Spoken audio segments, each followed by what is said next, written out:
MDR Thrissur.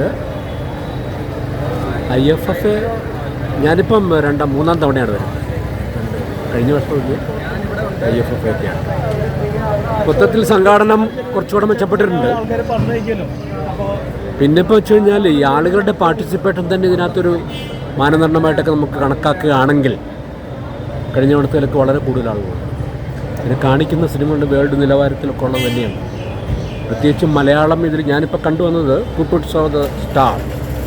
പുതിയ എത്ര പിള്ളേരാണ് നല്ല ഭംഗിയായിട്ട് സിനിമ എടുക്കുകയും ആ സിനിമ അവതരിപ്പിക്കുകയും അതിന് അവരുടെ സപ്പോർട്ടും ബഡ്ജറ്റൊന്നും ഇതിനകത്ത് ഒരു പ്രശ്നമല്ല എന്നുള്ള മട്ടിൽ കൈകാര്യം ചെയ്തു.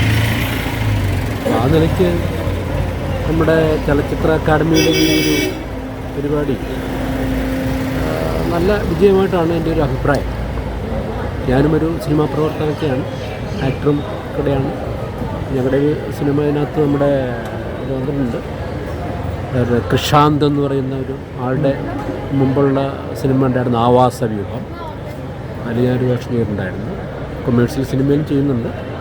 പിന്നെ അയാളുടെ തന്നെ ഇപ്പോൾ ഒരു വെബ് സീരീസ് വരാൻ പോകുന്നുണ്ട്.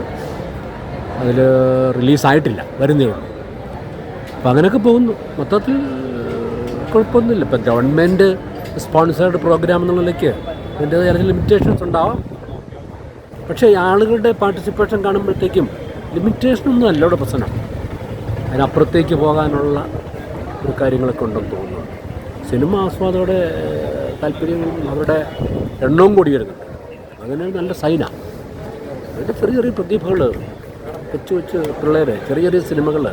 ഇപ്പോൾ ഐഫോണിലെടുത്ത സിനിമയാണ് ഞാനിപ്പോൾ കണ്ടിറങ്ങിയത്. കൂപ്പിട്ട് സോൾ ഐഫോണിലെടുത്താണ് എഴുതി കാണിക്കുന്നുണ്ട്. അതിന് ടൈറ്റിൽ കാണിക്കുന്നുണ്ടായിരുന്നു. അതെനിക്ക് നല്ല ഓക്കെ.